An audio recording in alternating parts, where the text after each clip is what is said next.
وَأَحْسِنُوا مُحْسِنِينَ، نیکی کرو، اللہ تعالیٰ نیکی کرنے والوں سے محبت فرماتے ہیں۔ جو بندہ اللہ کا نیک اور مقرب اور محبوب بننا چاہتا ہے، اس کو چاہیے کہ وہ نیکیوں میں آگے بڑھنے کی کوشش کرے، نیکیاں کرتا جائے گا، وہ اللہ تعالیٰ کے قرب کے درجات پاتا جائے گا۔ صحابہ کرام کی یہ بڑی عجیب خوبی تھی کہ جب بھی ان کو کوئی نیکی کا کام ملتا تو وہ اس کو بڑی سبقت سے، بڑی خوشی سے اور رغبت کے ساتھ کرتے تھے، اور ہر وقت ان کو یہی کوشش ہوتی تھی کہ وہ کیسے اللہ تعالیٰ کے محبوب بن جائیں۔ ایک مرتبہ جو غریب صحابہ کرام تھے وہ حضور صلی اللہ علیہ وسلم کی خدمت میں حاضر ہوئے، عرض کیا، اللہ کے نبی، جو امیر صحابہ کرام ہیں وہ تو ہم سے نیک اعمال میں آگے نکل گئے، نیکیوں میں، اجر و ثواب میں آگے چلے گئے، ان کے پاس مال پیسہ ہے، وہ اللہ کے راستے میں خرچ کرتے ہیں، غلام آزاد کرتے ہیں، اللہ کے راستے میں جہاد کرتے ہیں، بیواؤں کی، مسکینوں، غریبوں کی مدد کرتے ہیں، ہم تو پیچھے رہ گئے ان سے نیکیوں میں۔ تو آپ صلی اللہ علیہ وسلم نے فرمایا کہ میں آپ کو چند کلمات بتاتا ہوں، اگر وہ بھی آپ کریں گے تو آپ کو بھی بہت زیادہ اجر اور ثواب ملے گا، الا یہ کہ وہ دوسرا بھی کوئی اس کو کرنا شروع کر دے۔ تو آپ نے فرمایا کہ ہر فرض نماز کے بعد 33 مرتبہ سبحان اللہ، 33 مرتبہ الحمدللہ اور 34 مرتبہ اللہ اکبر پڑھنا ہے، تو آپ کو بہت اجر اور ثواب ملے گا۔ تو صحابہ کرام نے ایسا ہی کیا۔ جب فرض نماز پڑھی گئی، سلام پھیرا گیا، تو انہوں نے یہ کلمات انگلیوں پر پڑھنے شروع کر دیے۔ جب انہوں نے پڑھنے شروع کیے تو جو امیر صحابہ کرام تھے انہوں نے دیکھا کہ یہ کچھ پڑھ رہے ہیں، تو کسی نے پوچھ لیا کہ آپ کیا پڑھ رہے ہو؟ تو انہوں نے کہا کہ ہمیں تو یہ حضور صلی اللہ علیہ وسلم نے یہ کلمات بتائے ہیں، ہم تو وہ کلمات پڑھ رہے ہیں۔ انہوں نے کہا کیا بتایا ہے؟ انہوں نے کہا کہ یہ کلمات سبحان اللہ، الحمدللہ، اللہ اکبر۔ کہتے اچھا حضور نے بتلائے ہیں۔ خیر وہ تو گھر چلے گئے۔ جب اگلی نماز کا وقت ہوا تو انہوں نے نماز پڑھی، نماز پڑھنے کے بعد جب سلام پھیرا تو سبھی بیٹھے وہ سارے کلمات پڑھ رہے تھے۔ اب سب نے وہ پڑھنے شروع کر دیے۔ اب یہ پھر پریشان، انہوں نے کہا یہ کیا ہوا؟ جو کلمات حضور نے ہمیں بتائے تھے وہ تو انہوں نے بھی پڑھنے شروع کر دیے ہیں۔ وہ پھر حضور کی خدمت میں حاضر ہوئے، عرض کیا، اللہ کے نبی، جو کلمات آپ نے ہمیں بتلائے تھے وہ تو دوسرے امیر صحابہ کرام نے بھی پڑھنے شروع کر دیے۔ تو آپ صلی اللہ علیہ وسلم نے فرمایا، ذالک فضل اللہ یؤتیہ من یشاء، یہ تو اللہ کا فضل ہے، جس کو چاہتا ہے عطا کر دیتا ہے۔ تو اللہ تعالیٰ جس کو نیکی کی توفیق دے، جس کو اللہ تعالیٰ مال پیسہ دے اور اپنے راستے میں خرچ کرنے کی توفیق دے، یہ تو اللہ کا فضل ہے۔ تو نیکی کریں گے تو نیکی سے بندہ اللہ کا محبوب بندہ بن جاتا ہے۔ دوسری صفت وَيُحِبُّ الْمُتَّقِينَ، اللہ تعالیٰ تقوی اختیار کرنے والوں سے محبت فرماتے ہیں۔ جو لوگ گناہوں سے بچ کر زندگی گزارتے ہیں، اللہ کے حکموں کے مطابق زندگی گزارتے ہیں، وہ اللہ کے محبوب بندے بن جاتے ہیں۔ قیامت کا دن ہوگا، اور قیامت کا دن 50,000 سال لمبا دن ہوگا، اور سورج ایک نیزے کے قریب آ چکا ہوگا، اتنا فاصلہ ہوگا، اور سخت گرمی ہوگی، اتنا شدید زمین تپ رہی ہوگی، ہر آدمی اپنے پسینے کے اندر شرابور ہوگا، اور کہیں کوئی سایہ نہیں ملے گا۔ ہر بندہ پریشان ہوگا کہ پتہ نہیں میرا فیصلہ جنت ہوگا یا جہنم ہوگا، ایسا حالت ہوگی، اور کہیں سایہ نہیں ہوگا۔ فرمایا صرف اللہ تعالیٰ کے عرش کا سایہ صرف ہوگا، اور وہ سایہ کس کو نصیب ہوگا؟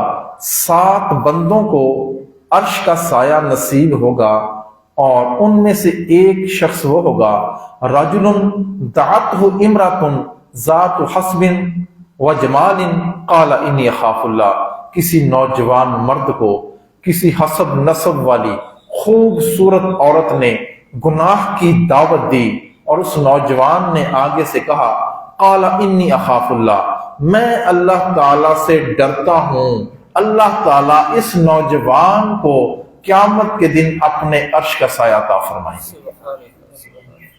گناہوں سے بچنا، جو بندہ تقوی سے بھرپور زندگی گزارے گا، گناہوں سے بچ کر زندگی گزارے گا، کل قیامت کے دن اس کو اللہ کے عرش کا سایہ نصیب ہوگا۔ وَيُحِبُّ الْمُتَّقِينَ، اللہ تعالیٰ تقوی اختیار کرنے والوں سے محبت فرماتے ہیں۔ ان اللہ یحب التوابین، اللہ تعالیٰ توبہ کرنے والوں سے محبت فرماتے ہیں۔ انسان کمزور ہے، اس سے کمی کوتاہی ہو جاتی ہے، خطا ہو جاتی ہے، گناہ سرزد ہو جاتا ہے۔ گناہ کا ہو جانا، خطا کا ہو جانا یہ کوئی بڑی بات نہیں ہے۔ اصل خسارے کی بات یہ ہے کہ بندہ گناہ بھی کرے اور بندہ اللہ تعالیٰ سے غافل بھی ہو جائے، اور اس کو احساس بھی نہ ہو کہ میرا رب، میرا آقا مجھ سے ناراض ہو چکا ہے، میں نے اپنے رب کی نافرمانی کی ہے، بندہ غفلت میں پڑ جائے، یہ بہت بڑے خسارے کی بات ہے۔ اور جو کوئی بندہ گناہ کرنے کے بعد پکی سچی توبہ کر لیتا ہے، اللہ تعالیٰ اس سے محبت فرماتے ہیں۔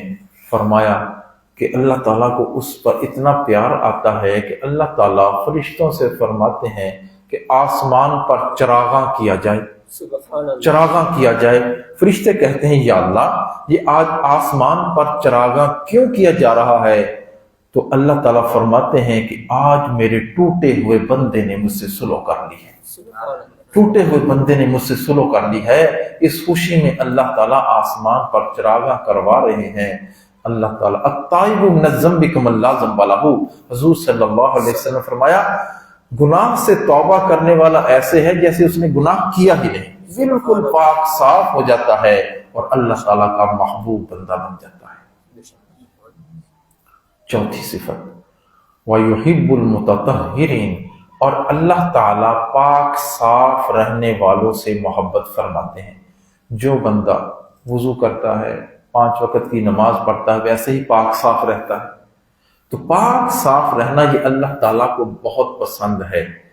تو معلوم ہوا کہ یہ 4 صفات، پہلی صفت نیکیاں کرنا، نیکیوں میں سبقت کرنا، دوسری صفت انسان اللہ تعالیٰ سے گناہوں سے ڈر کر اللہ کے حکموں کے مطابق زندگی گزارے، تیسری چیز اللہ تعالیٰ کے سامنے توبہ طائب ہو جانا، اور چوتھی صفت پاک صاف رہنا۔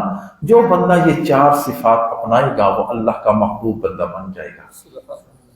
اللہ تعالیٰ نے اس میں کوئی اس چیز کی قید نہیں لگائی کہ میرے محبوب بننے کے لیے کوئی اعلیٰ نسل کا آدمی ہو اور وہ عربی ہو، اعلیٰ قوم کے ساتھ اس کا تعلق ہو، رنگ کا سفید ہو، جی نہیں، جیسا مرضی ہو، جو بھی ہو، ان صفات کو اپنا لے گا، چاہے وہ رنگ کا کالا ہی کیوں نہ ہو، چاہے وہ برادری کے اعتبار سے کسی ہلکی برادری کے ساتھ ہی اس کا تعلق کیوں نہ ہو، لیکن وہ اللہ کا محبوب بن جائے گا جو ان 4 صفات کو اپنائے گا۔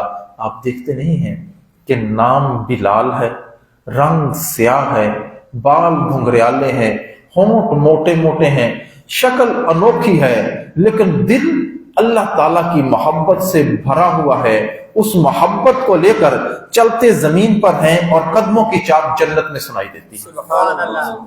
ایسی اللہ تعالیٰ کی محبت ان کے دلوں کے اندر تھی، ایسی ان کے دلوں کے اندر نیکیوں کا شوق تھا، بندہ حیران ہو جاتا ہے۔ میرے بھائیو دوستو، اللہ تعالیٰ نے انسان کے اندر تخلیقی اعتبار سے کچھ کمزوریاں رکھی ہیں، کچھ کوتاہیاں ہیں، کچھ کمیاں ہیں، لیکن اسی انسان کے اندر اللہ تعالیٰ نے ایک جذبہ رکھا ہے۔ وہ جذبہ جب اجاگر ہو جاتا ہے تو اس کی یہ کمی کوتاہی وہ خوبی کے اندر بدل جاتی ہے، اس کی کمزوری قوت کی شکل اختیار کر لیتی ہے، اس کی جہالت علم میں بدل جاتی ہے، اور وہ جذبہ ایسا جذبہ ہے جس کی وجہ سے انسان جنت کا حقدار بنتا ہے، اور وہ جذبہ محبت الہی کا جذبہ ہے۔ محبت الہی کا جذبہ یہ انسان کے لیے ایسے ہے جیسے پودے کے لیے پانی، پودے کو پانی نہ ملے تو پودا مرجھانا شروع کر دیتا ہے، اس کے پھل پھول پتیاں گرنا شروع ہو جاتے ہیں، اگر اس کو دوبارہ پانی دے دیا جائے تو پھر اس کے پھل پھول پتیاں نکلنا شروع ہو جاتے ہیں، کمپلیں نکلنا شروع ہو جاتی ہیں۔ اسی طرح جس بندے کے دل کے اندر محبت الہی کا جذبہ ہوتا ہے، پھر اس کے ہاتھ اور پاؤں سے نیکیوں کے پھل پھول نکلتے ہیں، نیکیوں کی کمپلیں نکلتی ہیں۔ وہ اس محبت کو لے کر جس ماحول جس معاشرے کے اندر جاتا ہے، اس کی خوشبو سے وہ سارا ماحول خوشبودار اور معطر ہو جاتا ہے۔ اس محبت کو دل کے اندر اجاگر کرنے کی ضرورت ہے، دلوں کو اللہ کی محبت سے روشناس کرنے کی ضرورت ہے۔ ہمارے پیارے محبوب صلی اللہ علیہ وسلم سب سے زیادہ اللہ تعالیٰ سے محبت فرمانے والے تھے۔ حضرت عائشہ رضی اللہ تعالی عنہا فرماتی ہیں کہ ہم گھر کے اندر گفتگو کر رہے ہوتے تھے، مسجد سے اذان کی آواز آ جاتی تو آپ ایک دم سے کھڑے ہو جاتے، میں سامنے آتی تو پوچھتے کون؟ میں کہتی عائشہ۔ فرماتے عائشہ کون؟ میں کہتی ابو بکر کی بیٹی۔ فرماتے ابو بکر کون؟ میں کہتی ابو قحافہ کے بیٹے۔ فرماتے ابو قحافہ کون؟ تو پھر میں سمجھ جاتی کہ اب حضور صلی اللہ علیہ وسلم کا اللہ تعالیٰ کے ساتھ وہ تعلق جڑ چکا ہے، اب کسی اور کو پہچانیں گے نہیں۔ ایسی محبت کا تعلق ہو جائے کہ بندے کو جب اذان کی آواز آئے بس پھر سارا کچھ بندہ چھوڑ دے، سارا کچھ چھوڑ دے، سارے کام چھوڑ دے، بس کہے کہ میرے آقا نے، میرے محبوب نے مجھے بلایا ہے، لہٰذا میں نے اپنے محبوب سے ملاقات کرنی ہے، اپنے محبوب سے ملاقات کرنی ہے۔ یہ نماز مومن کی معراج ہے۔ جیسے حضور صلی اللہ علیہ وسلم معراج پر تشریف لے گئے اور اللہ تعالیٰ نے آپ کو اپنا دیدار کروایا اور پھر واپسی پر نمازوں کا تحفہ دیا کہ آپ تو محبوب، آپ نے تو میرا دیدار کر لیا ہے، جو آپ کی امت ہوگی وہ میرا دیدار کیسے کرے گی؟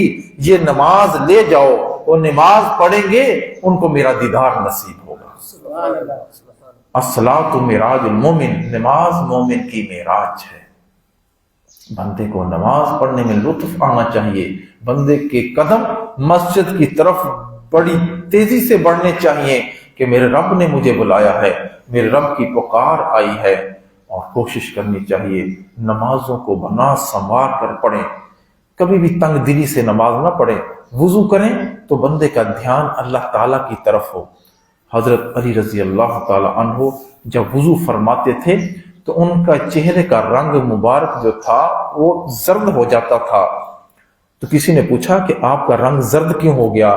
فرمانے لگے آپ کو پتہ نہیں ہے کس شہنشاہ کے دربار میں حاضری ہو رہی ہے، کس شہنشاہ کے دربار میں حاضری ہو رہی ہے۔ ہم مسجد میں داخل ہوتے ہیں، غفلت کے ساتھ داخل ہوتے ہیں، ہمیں پتہ ہی نہیں ہوتا کہ ہمیں اللہ کے گھر میں داخل ہو رہے ہیں، ہمیں پتہ ہی نہیں ہوتا کہ ہم نماز میں کھڑے ہوئے ہیں، ہمارے دھیان کہیں اور ہوتے ہیں۔ نماز کو بنانے کی ضرورت ہے، محنت کرنے کی ضرورت ہے۔ حضرت علی رضی اللہ تعالی عنہ فرمایا کرتے تھے کہ جب میرا جی چاہتا ہے کہ میرا اللہ مجھ سے باتیں کرے تو میں قرآن پڑھتا ہوں، اور جب میرا جی چاہتا ہے کہ میں اللہ سے باتیں کروں تو میں نماز پڑھتا ہوں۔ نماز پڑھنا یہ اللہ تعالیٰ سے باتیں کرنا ہے۔ حضرت عمر رضی اللہ تعالی عنہ امیر المومنین تھے، حکومتی امور سر انجام دیتے سارا دن، اتنی مصروفیت، پھر اس کے بعد رات کو مصلی پر کھڑے ہو جاتے، ساری رات اپنے رب کے سامنے آنسو بہانے میں گزار دیتے تھے۔ ایک مرتبہ ہمسائے کی ایک عورت آپ کے گھر میں آئی، آپ گھر میں موجود نہیں تھے، آپ کی اہلیہ نے اس عورت کو بیٹھنے کے لیے ایک چٹائی پیش کی کہ اس پر بیٹھ جاؤ۔ وہ چٹائی گیلی تھی، جب وہ عورت بیٹھنے لگی تو ہچکچا گئی، شاید کسی بچے نے پیشاب نہ کیا ہو، اس نے پاؤں پیچھے ہٹا لیا۔ تو امیر المومنین کی اہلیہ نے فرمایا، بہن ہچکچاؤ نہیں، ڈرو نہیں، بیٹھ جاؤ، یہ کسی بچے نے پیشاب نہیں کیا، یہ امیر المومنین کے رات کے آنسو ہیں، یہ امیر المومنین کے رات کے آنسو ہیں۔ یہ وہ حالات تھے ان کے جو کہ دن کو حکومتی امور سر انجام دیتے تھے اور ساری رات وہ مصلی پر گزار دیا کرتے تھے آنسو بہانے۔ کیا ان کو لطف آتا تھا اللہ تعالیٰ کے سامنے آنسو بہانے میں اور مصلی پر کھڑے ہونے میں۔ حضرت عثمان رضی اللہ تعالیٰ عنہ رات کو 2 رکعت کے اندر پورا قرآن پڑھ دیا کرتے تھے، 2 رکعت کے اندر پورا قرآن پڑھ دیا کرتے تھے۔ کسی نے پوچھا کہ ہم تو 1 صفحہ قرآن کا پڑھتے ہیں تو ہمارا دل اچاٹ ہو جاتا ہے، ہم اکتا جاتے ہیں، ہم سے قرآن نہیں پڑھا جاتا۔ فرمایا ان طاہرت قلوبکم ما شبعتم من کلام ربکم، اگر تمہارے دل گناہوں سے پاک صاف ہوتے تو کبھی بھی تمہارے رب کے کلام سے سیر نہ ہوتے۔ ہمارے دل گناہوں کے ساتھ اٹے ہوئے ہیں، دلوں پر گناہوں کی وجہ سے گرد آ چکی ہے۔ آج ہمارا قرآن پڑھنے کو لطف مزہ نہیں آتا، دل نہیں چاہتا، ذکر کرنے کو جی نہیں چاہتا۔ وجہ یہ ہے کہ ہم اپنے رب سے بہت دور جا چکے ہیں، ہم نے گناہ کر کے اپنے رب کو ناراض کر لیا ہے۔ حضرت امام اعظم ابو حنیفہ رحمۃ اللہ علیہ کے بارے میں آتا ہے کہ انہوں نے زندگی کے 40 سال ایسے گزارے کہ عشاء کے وضو سے فجر کی نماز پڑھی، عشاء کے وضو سے فجر کی، یعنی ساری رات اللہ کی عبادت میں گزار دیتے تھے، پھر اسی وضو سے فجر کی نماز پڑھتے تھے۔ آج کوئی بندہ کسی نوجوان سے یوں کہا جائے کہ پچھلے زمانے میں ایسے لوگ گزرے ہیں جو کہ انہوں نے عشاء کے وضو سے فجر کی نماز پڑھی ہے، پھر 1 ہفتہ نہیں، 1 سال نہیں، 2 سال نہیں، 40 سال ایسے گزارے ہوں، تو وہ نوجوان کہے گا کہ ایسا نہیں ہو سکتا، ہماری عقل نہیں مانتی کہ ایسا ہو سکتا ہے۔ اسی نوجوان سے اگر کہا جائے کہ اگر رات کو کوئی آدمی، کوئی نوجوان لڑکا یا لڑکی جب بستر پر جاتے ہیں تو اپنا موبائل فون کھول لیتے ہیں اور پھر اس پر ننگے جسموں کے تماشے دیکھتے رہتے ہیں، فلمیں دیکھتے رہتے ہیں، پھر 1 گھنٹہ نہیں، 2 گھنٹے نہیں، 3 گھنٹے نہیں، ساری رات اسی میں گزار دیتے ہیں۔ کیا ایسا ہو سکتا ہے؟ وہ کہتا ہے ایسا ہو سکتا ہے۔ کیوں؟ کیونکہ اس کو رات کو فلمیں دیکھنے کا جو مزہ ہے اس کا تو پتہ ہے، اس کو ننگے جسموں کے تماشے دیکھنے کی لذت کا تو احساس ہے، لیکن اس کو رات کو اپنے رب کے سامنے مصلی پر کھڑے ہو کر رات گزارنے کی لذت کا پتہ نہیں ہے کہ اس کے اندر کتنا مزہ ہے، کتنا مزہ آتا ہے۔ بندہ جب اپنے رب کے سامنے رات کو کھڑا ہوتا ہے اس کی لذت کی انتہا نہیں ہوتی۔ حضرت مصر بن قدام رحمۃ اللہ علیہ فرماتے ہیں دخلت المسجد فرأیت رجل یصلی، میں مسجد کے اندر داخل ہوا، میں نے دیکھا ایک شخص نماز پڑھ رہا تھا، فاستحلیت قراءتہ فاستمعت لقراءتہ، مجھے اس کی قراءت بہت اچھی لگی، میں اس کا قرآن سننے لگا، وہ پڑھتا گیا میں سنتا گیا، حتی قرأ ثلث القرآن، یہاں تک اس نے 1/3 قرآن پڑھ لیا۔ میں نے سوچا اب تو یہ رکوع کر ہی دیں گے، انہوں نے رکوع نہیں کیا، آگے پڑھنا شروع کر دیا، وہ پڑھتے گئے میں سنتا گیا، وہ پڑھتے گئے میں سنتا گیا، حتی قرأ نصف القرآن، یہاں تک کہ انہوں نے آدھا قرآن پڑھ لیا۔ میں نے کہا اب تو رکوع کر ہی دیں گے، انہوں نے رکوع نہیں کیا، آگے پڑھنا شروع کر دیا، وہ پڑھتے گئے میں سنتا گیا، وہ پڑھتے گئے میں سنتا گیا، حتی قرأ القرآن کلہ فی رکعۃ واحدہ، انہوں نے پورا قرآن 1 رکعت کے اندر پڑھ دیا۔ فَإِذَا انصَرَفَ فَرَأَيْتُهُ فَإِذَا هُوَ أَبُو حنیفہ، جب وہ نماز سے فارغ ہوئے تو میں نے دیکھا وہ امام اعظم ابو حنیفہ رحمۃ اللہ علیہ تھے، 1 رکعت کے اندر پورا قرآن پڑھ دیا کرتے تھے۔ کیا چیز تھی یہ؟ دلوں کے اندر محبت تھی، عشق الہی کی آگ تھی جو رات کو بستر پر چین نہیں لینے دیتی تھی، وہ بندے کو بستر اچھال دیتا ہے۔ یہ مصلی پر بیٹھنا اور مصلی پر کھڑا ہونا اتنا آسان کام نہیں ہے، جب تک دل کے اندر اللہ تعالیٰ کی محبت کی آگ نہ لگی ہوئی ہو بندہ مصلی پر نہیں بیٹھ سکتا۔ العشق نار یحرق ما سوی اللہ، یہ عشق ایسی آگ ہے جو اللہ کے سوا ہر چیز کو جلا کر راکھ کر دیتی ہے۔ عشق کی آتش کا جب شعلہ اٹھا، عشق کی آتش کا جب شعلہ اٹھا، ما سوا معشوق سب کچھ جل گیا، تیغ لا سے قتل غیر حق ہوا، تیغ لا سے قتل غیر حق ہوا، دیکھیے پھر بعد اس کے کیا بچا، پھر بچا اللہ بات کی سب فنا، مرحبا اے عشق تجھ کو مرحبا، مرحبا اے عشق تجھ کو مرحبا۔ جب بندہ لا الہ الا اللہ پڑھتا ہے نا، یہ لا کی جو تلوار ہے یہ غیر اللہ پر چلتی ہے اور غیر اللہ کو فنا کر دیتی ہے، پھر دل کے اندر اللہ کی محبت آتی ہے۔ یہ راتوں کو اٹھ اٹھ کر یہ اللہ والے جو ہوتے ہیں مصلی پر بیٹھ کر لا الہ الا اللہ کی جب ضربیں لگاتے ہیں، ان ضربوں سے پھر دلوں کے اندر اللہ کی محبت پیدا ہوتی ہے، اللہ کی محبت پیدا ہوتی ہے۔ راتوں کو اٹھ اٹھ کر اللہ کی عبادت کرنا اور اللہ کو منانا، یہ بندے کو پھر بندے کے دن کی عبادات میں اس کو لذت محسوس ہوتی ہے۔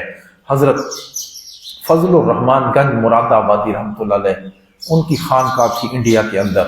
ایک مرتبہ حضرت حکیم الامت اشرف علی تھانوی رحمۃ اللہ علیہ ان کی خدمت میں حاضر ہوئے تو حضرت نے فرمایا، اشرف علی جب میں قرآن پڑھتا ہوں تو مجھے یوں لگتا ہے جیسے میں اللہ تعالیٰ سے باتیں کر رہا ہوں۔ ایسا مزہ آتا تھا ان کو قرآن پڑھنے میں۔ فرماتے ہیں جب میں سجدہ کرتا ہوں تو مجھے یوں لگتا ہے کہ میرے اللہ نے میرا پیار لے لیا ہے۔ ایسی لذت، ایسا مزہ۔ شیخ زکریا رحمۃ اللہ علیہ کے والد گرامی حضرت یحییٰ رحمۃ اللہ علیہ بڑا لمبا سجدہ کیا کرتے تھے، طویل سجدہ کیا کرتے تھے۔ کسی نے پوچھا، حضرت آپ اتنا لمبا سجدہ کرتے ہیں، ہم سے تو اتنا لمبا سجدہ نہیں ہوتا۔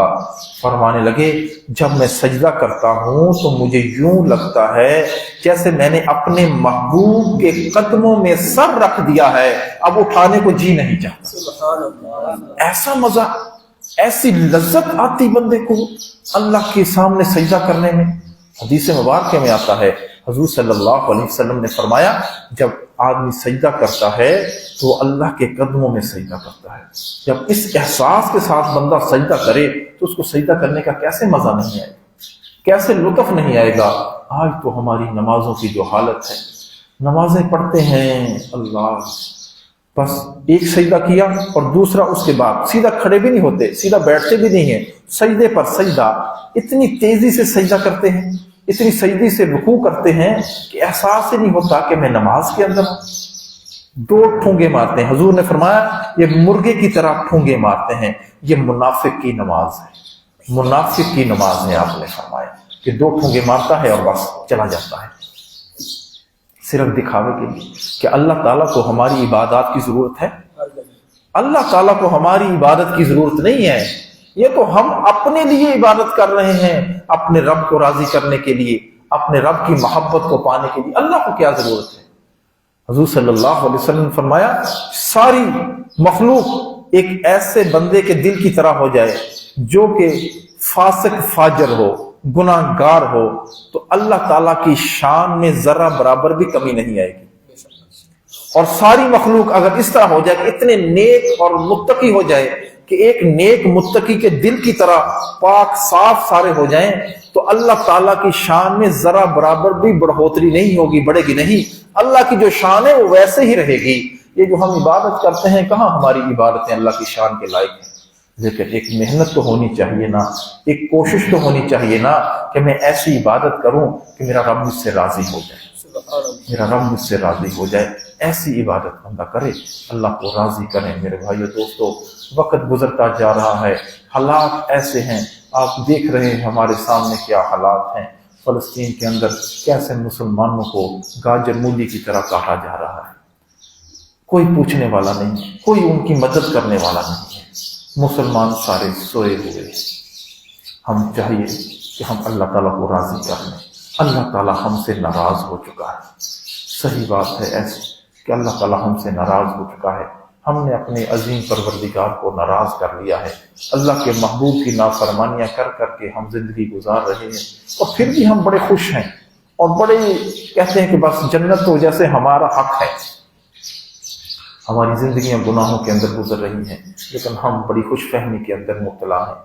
ہمیں چاہیے کہ اپنے رب کے ساتھ تعلق کو مضبوط کریں، تعلق کو مضبوط کریں۔ حضرت زنیرہ رضی اللہ تعالی عنہا، یہ حضرت یہ اسلام جب لے آئی، یہ ابو جہل کی باندی تھیں، بڑی عمر رسیدہ تھیں، بڑھاپا آ گیا تھا، ابو جہل کو جب پتا چلا کہ میری باندھی ہو کر وہ اسلام لے آئی ہے، اس کو تو بڑا غصہ آیا، بڑا غضبناک ہو گیا۔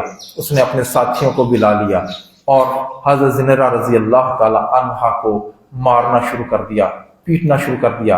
حالانکہ عورت تو بڑی کمزور ہوتی ہے، بڑی یعنی کہ کمزور اعضاء کی مالک ہوتی ہے، لیکن وہ پھر بھی اپنے موقف پر ڈٹی رہی۔ اس نے بہت مارا لیکن انہوں نے اسلام کو نہیں چھوڑا، اللہ اور رسول کی محبت کو نہیں چھوڑا۔ جب مار مار کر تھک گیا تو اس نے کوئی چیز اٹھائی اور حضرت زنیرہ رضی اللہ تعالی عنہا کے سر پر ماری۔ جب سر پر لگی تو ان کی بینائی جاتی رہی تو یہ ابو جہل اور اس کے ساتھی تالیاں بجانے لگے اور کہنے لگے، دیکھا تم نے ہمارے بتوں کو چھوڑ دیا ہے، انہوں نے تجھے اندھا کر دیا ہے۔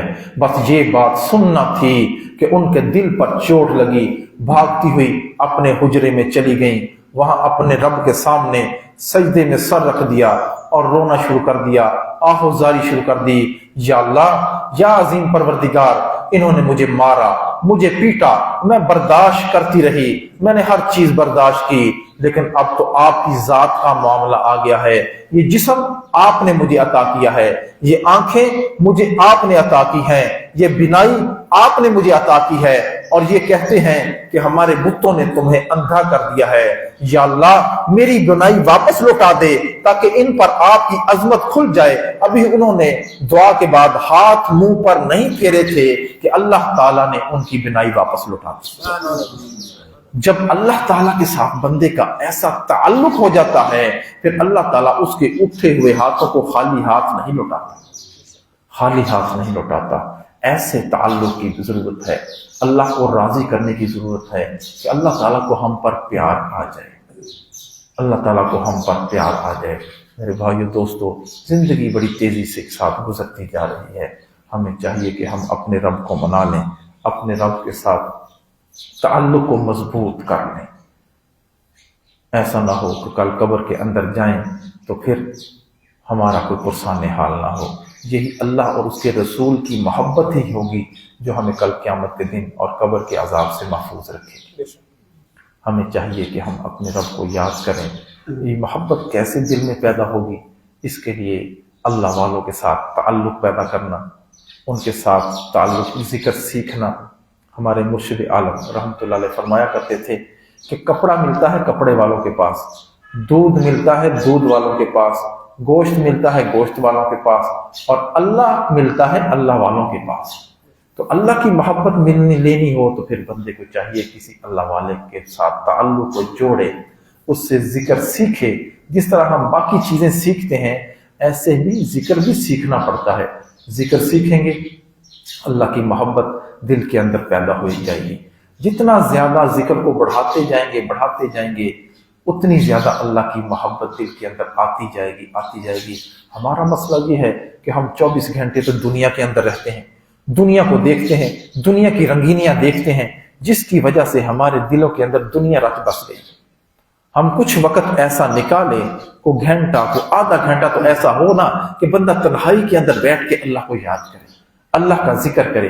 پھر آپ آدھا گھنٹہ، صرف 24 گھنٹے میں آدھا گھنٹہ اللہ کو یاد کریں، 2-3 مہینے تک آپ اللہ کو یاد کریں، آدھا گھنٹہ صرف دیکھ لیں، پھر آپ کی زندگی کے اندر کیسی تبدیلی آتی ہے۔ صرف آدھا گھنٹہ یاد کرنے سے اگر بندے کی زندگی کے اندر تبدیلی آ سکتی ہے تو پھر بندہ اگر زیادہ اس میں محنت کرنا شروع کر دے گا، گھنٹہ 2 گھنٹے، تو پھر بندہ ایسا ہو جائے گا کہ چلتے پھرتے اس کو اللہ کا دھیان نصیب ہو جائے گا، اللہ کا دھیان، پھر نمازوں میں مزہ آنا شروع ہو جائے گا۔ جبرائیل امین حضور صلی اللہ علیہ وسلم کی خدمت میں حاضر ہوئے، انہوں نے کچھ سوالات کیے۔ انہوں نے ایک سوال کیا، اللہ کے نبی، مل احسان، احسان کیا ہے؟ آپ نے فرمایا، ان تعبد اللہ کأنک تراہ فإن لم تکن تراہ فإنہ یراک۔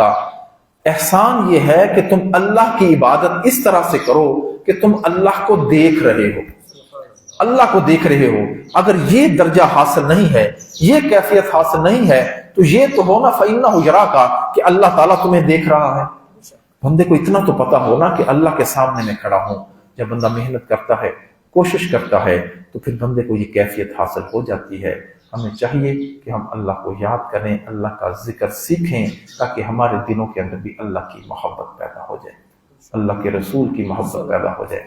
اور اللہ کی محبت کو پانے کا جو آسان راستہ ہے، آسان ترین راستہ ہے، وہ یہ ہے کہ ہم حضور صلی اللہ علیہ وسلم کی ایک ایک سنت کو اپنانے والے بن جائیں، ایک ایک سنت پر مرنے مٹنے والے بن جائیں، کیونکہ حضور صلی اللہ علیہ وسلم اللہ کے سب سے محبوب بندے تھے۔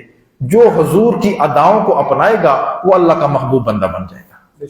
تو ہم سنتوں کے مطابق زندگی گزاریں گے تو انشاءاللہ اللہ تعالیٰ بھی ہم سے محبت فرمائیں گے۔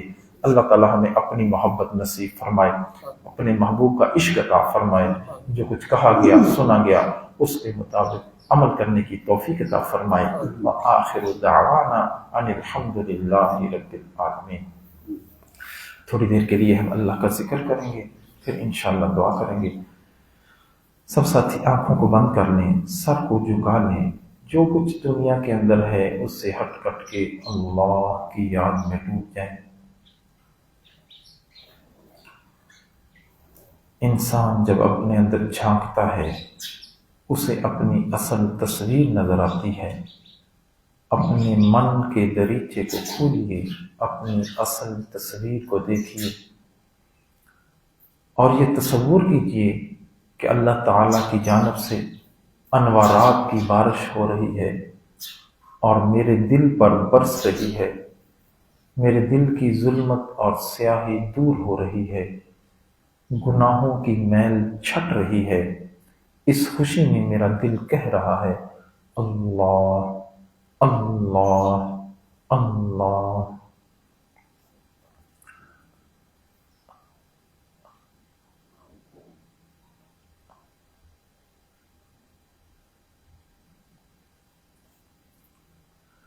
میرا دن مچل رہا ہے تیری یاد میں الہی، تیرے نام نے تو دل میں ایک آگ ہے لگائی، میرا دل مچل رہا ہے۔ تیرا در تو تیرا در ہے، تیرے در کے ایک گدا نے، تیرا در تو تیرا در ہے، تیرے در کے ایک گدا نے دنیا دوں کی عظمت میرے دل سے ہے مٹائی، میرا دل مچل رہا ہے۔ میں تیری نوازشوں پہ قربان ہو رہا ہوں، میں تیری نوازشوں پہ قربان ہو رہا ہوں۔ قاری نے مجھ کو صورت رحمان ہے سنائی، میرا دل مچل رہا ہے۔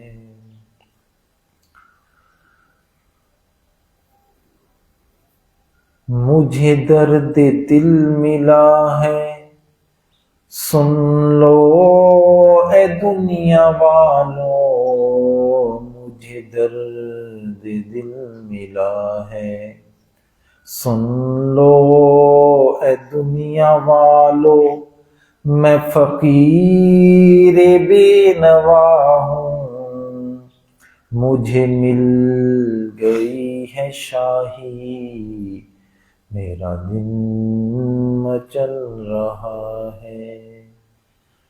تیری یاد میں الہی، تیرے نام نے تو دل میں ایک آگ ہے لگائی، میرا دل مچل رہا ہے۔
لا الہ الا اللہ محمد رسول اللہ. دعا کر لیجیے. سبحان ربی الاعلی الوہاب. اللہم صلی علی سیدنا محمد وعلی آل سیدنا محمد مبارک وسلم. یا کریم پروردگار، ہم آپ کے عاجز مسکین بندے ہیں، آپ کے دربار میں اپنی جھولیاں پھیلائے بیٹھے ہیں. کریم آقا، ہم میں سے کسی ایک کو بھی محروم نہ فرما. ہمارے صغیرہ کبیرہ گناہوں کو معاف فرما. ہمارے عیبوں کی پردہ پوشی فرما. ہماری خطاؤں سے درگزر فرما. کریم آقا، تو ہم سے ناراض ہو چکا ہے. کریم پروردگار، مزید ناراضگی ختم فرما دیجیے. ہمارے حال پر رحم فرما دیجیے. گناہوں سے پاک صاف زندگی نصیب فرما. معصیت سے خالی زندگی نصیب فرما. گناہوں کی ذلت سے ہماری حفاظت فرما. نیکیوں کی عزتیں عطا فرما. کریم آقا، عمر گزرتی جا رہی ہے. کریم پروردگار، گناہوں سے ہماری جان نہیں چھوٹ رہی. ہم جائیں تو کہاں چلے جائیں؟ ہم 2 قدم آگے بڑھاتے ہیں، ہمیں نفس اور شیطان ہمیں 4 قدم پیچھے دھکیل دیتے ہیں. ہم آپ کو راضی کرنا چاہتے ہیں. کریم آقا، نفس اور شیطان نے ہمیں تھکا دیا ہے. ہم تھک چکے ہیں. ہم مزید گناہ نہیں کرنا چاہتے. کریم آقا، جیسے آپ نے آسمان کو زمین پر گرنے سے روکا ہوا ہے، ایسے ہی نفس اور شیطان کو ہم پر مسلط ہونے سے روک دیجیے. کریم آقا، ہمیں اپنی رحمت کے دامن میں چھپا لیجیے. کریم آقا، سچی اور سچی زندگی گزارنے کی توفیق عطا فرما. کریم پروردگار، ہم تو ایسے نہ بن سکے کہ آپ کو پسند آ جاتے. ہمیں اپنی چاہت کے مطابق بنا لیجیے. ہمیں ایسا بنا دیجیے کہ ہم آپ کو پسند آ جائیں. ہمیں ایسا بنا دیجیے کہ ہم آپ کو پسند آ جائیں. کریم آقا، ہمیں اپنی محبت، اپنا تعلق نصیب فرما. ہماری ہڈی ہڈی بوٹی بوٹی میں اپنی محبت پیدا فرما. ہمارے انگ انگ سے، روئیں روئیں سے اپنے ذکر کو جاری فرما. اپنے عشق کی آتش ہمارے سینوں میں پیدا فرما. کریم آقا، ہم کب تک آپ سے دور بھٹکتے پھریں گے؟ کب تک بے حضوری کی نمازیں پڑھتے رہیں گے؟ کب تک بے ذوق سجدے کرتے رہیں گے؟ کریم آقا، ہمیں نمازوں کی حضوری عطا فرما. سجدوں کا سرور عطا فرما. ایسی نمازیں عطا فرما جیسی صحابہ کرام پڑھا کرتے تھے، اولیاء اللہ پڑھا کرتے تھے. کریم آقا، نمازوں کی حضوری عطا فرما. سجدوں کا سرور عطا فرما. قرآن پڑھنے کا لطف عطا فرما. ذکر کی لذت عطا فرما. اپنے محبوب کا عشق عطا فرما. ایک ایک سنت پر مرنے مٹنے والا بنا. شریعت اور سنت کے مطابق زندگی گزارنے کی توفیق عطا فرما. کریم آقا، جتنے مسلمان بیمار ہیں، گھروں میں ہیں یا ہسپتالوں میں ہیں، تمام کو شفا عطا فرما. گھر کے پانی میں شفا نازل فرما. ہسپتالوں کے دھکے کھانے سے محفوظ فرما. بے روزگاروں کو روزگار عطا فرما. بے گھروں کو اپنے گھر نصیب فرما. بے اولادوں کو نیک اور صالح اولاد عطا فرما. جو نرینہ اولاد کے طلبگار ہیں، ان کو نرینہ اولاد عطا فرما. جن کی اولاد ہے، ان کو والدین کا فرما بردار بنا.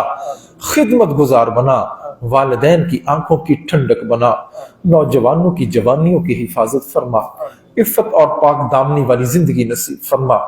کریم آقا، جن گھروں میں جوان بچے بچیاں ہیں، والدین کے لیے ان کے فرض ادا کرنے آسان بنا. کریم آقا، گھر میں جوان بچی ہوتی ہے، رشتے نہیں آتے. بچی کی عمر ڈھل رہی ہوتی ہے، بال سفید ہو رہے ہوتے ہیں، والدین بیچارے پریشان ہوتے ہیں. کریم آقا، وہ کس کے سامنے دل کا دکھڑا سنائیں؟ وہ کس کے سامنے آنسو بہائیں؟ اے بے قصوں کے دستگیر، اے ٹوٹے دلوں کا تسلی دینے والے، اے خالی جھولیاں بھر دینے والے پروردگار، والدین کے لیے بچوں کے فرض ادا کرنے آسان بنا. نیک رشتے عطا فرما. قدردانوں کا ساتھ نصیب فرما.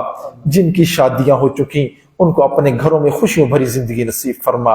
آپس میں اتفاق و اتحاد پیدا فرما. تنگی اور تنگ دستی سے محفوظ فرما. حلال اور فراخ رزق عطا فرما. کریم پروردگار، امت کے حال پر رحم فرما. پوری امت کے حال پر رحم فرما. جہاں جہاں مسلمان پریشان حال ہیں، تمام کی پریشانیوں کو ختم فرما. کریم آقا، فلسطین کے اندر کریم آقا مسلمانوں کا خون بہایا جا رہا ہے. کریم پروردگار، محبوب کی امت پریشان ہے. کریم آقا، وہ کون سی وادی ہے جو مسلمانوں کے خون سے لہو لہان نہیں ہو چکی؟ وہ کون سا دریا ہے جو مسلمانوں کے خون سے رنگین نہیں ہو چکا؟ کریم آقا، وہ چھوٹے چھوٹے بچے کریم آقا خون کے اندر لت پت ہو چکے ہیں.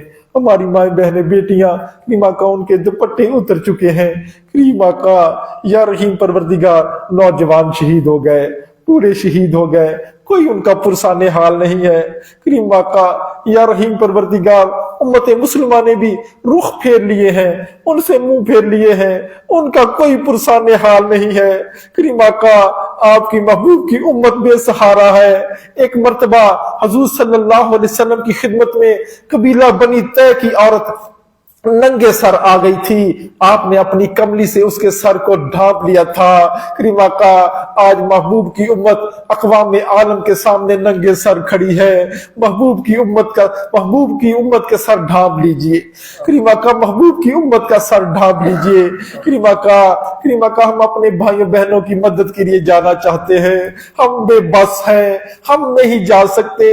آپ تو بے بس نہیں ہیں، ہم کمزور ہیں، آپ تو کمزور نہیں ہے کریم پروردگار۔ وہ فرشتے جو آپ نے بدر اور حنین کے اندر بھیجے تھے وہ آج بھی آپ کے حکم کے منتظر ہیں، ان فرشتوں کو بھیج دیجئے، ان یہود و نصاروں کو تباہ و برباد فرما دیجئے، ان میں بحری بیڑوں کو غرق کر دیجئے کریم آقا، ان کو زمین کے اندر دھنسا دیجئے کریم آقا۔ کیا مسلمانوں کو اس بات کی سزا دے جا رہی ہے کہ وہ آپ کے محبوب کا کلمہ پڑھتے ہیں کریم آقا یا رحیم پروردگار؟ کیا مسلمانوں کا خون اتنا سستا ہو گیا ہے یا رحیم پروردگار؟ تو ان کا پرسان حال بن جا، اپنی قدرتوں کا مظاہرہ فرما دیجئے، اپنی غیبی فضل فرما دیجئے کریم آقا۔ وہ باپ وہ اپنے بچے کو کریم آقا خون کے اندر لت پت تھا، اس نے ڈاکٹر اس کو چیک کر رہا تھا، وہ اس کو ظالموں نے چھلنی کر دیا۔ جب دیکھا ڈاکٹر نے کہ اس کی روح قبض ہو چکی تو باپ نے اس بچے کو، چھوٹے سے بچے کو 2 سال کو اس نے اوپر اٹھا لیا کریم آقا۔ وہ الحمدللہ کہتا ہوا جا رہا تھا، وہ تیرے نعرے لگاتا ہوا جا رہا تھا کریم پروردگار۔ آج بھی وہ آپ کو ہی ماننے والے ہیں کریم آقا، وہ کسی اور کو نہیں مانتے یا رحیم پروردگار۔ تو فرشتوں کو اتار دے کریم آقا، تو خود اتر رہا، اپنی رحمت کا کرم فرما دیجئے، فضل فرما دیجئے، مسلمانوں کے حال پر رحم فرما دیجئے کریم آقا۔ بیت المقدس کو آزاد فرما دیجئے رحیم پروردگار، مسلمانوں کو فتح نصیب فرما دیجئے، مسلمانوں کو عزت رفتہ نصیب فرما، عزت رفتہ نصیب فرما کریم آقا۔ پوری دنیا میں اسلام کا بول بالا فرما، کفر کا منہ کالا فرما کریم آقا۔ اس ادارے کو دن دگنی چار چوگنی ترقی عطا فرما، اس کے فیض کو دنیا کے کونے کونے پہنچا، پڑھنے والے بچے، پڑھانے والے اساتذہ تمام کو اپنے شایع نشہ اجر اور بدلہ عطا فرما کریم آقا۔ اس ادارے کی ضروریات کو اپنے غیبی خزانوں سے پورا فرما، جو اس کی خدمت کرنے والے ہیں، تعاون کرنے والے ہیں، آپ کے محبوب کے گلشن کو آباد کر رہے ہیں کریم آقا، ان کے گھروں کو آباد فرما، ان کے گھروں کو آباد فرما کریم پروردگار۔ اپنا خصوصی مدد فرما، اپنی خصوصی مدد فرما، جو کچھ مانگا وہ بھی عطا فرما، جو مانگنا چاہیے تھا نہیں مانگ سکے، ہماری ضرورت ہے تو جانتا ہے، بن مانگے عطا فرما۔ یہ ساتھی دور قریب سے چل کر آئے، ان کے چل کے آنے کو قبول فرما، سب کو اپنے گھروں میں خوشیوں بھری زندگی نصیب فرما، ان کی جو بھی نیک تمنائیں ہیں تمام نیک تمناؤں کو پورا فرما کریم آقا۔ ان کے سینوں میں چھپے ہوئے غم ہوں گے کریم آقا، دلوں کے بھید تو ہی جانتا ہے، ان کے چھپے ہوئے غموں کو دور فرما۔ اس دعاؤں پر دور بیٹھے جو لوگ آمین کہہ رہے ہیں کریم پروردگار، ان کو بھی ان دعاؤں میں وافر حصہ نصیب فرما، ان کی بھی نیک تمناؤں کو پورا فرما۔ جتنے مسلمان دنیا سے جا چکے تمام کی بخشش و مغفرت فرما، تمام کو جنت الفردوس کے اعلیٰ مقامات عطا فرما، ہمارے تینوں حرم کی حفاظت فرما کریم آقا۔ جتنی خیریں حضور صلی اللہ علیہ وسلم نے مانگی وہ تمام خیریں ہمیں بھی عطا فرما، جن شرور سے آپ صلی اللہ علیہ وسلم نے پناہ مانگی ان سے ہمیں بھی پناہ نصیب فرما۔ محض اپنے لطف و کرم سے ہماری ان دعاؤں کو قبول و منظور فرما۔ وصلی اللہ تعالی علی حبیبہ سیدنا محمد وآلہ وصحبہ اجمعین برحمتک یا ارحم الراحمین۔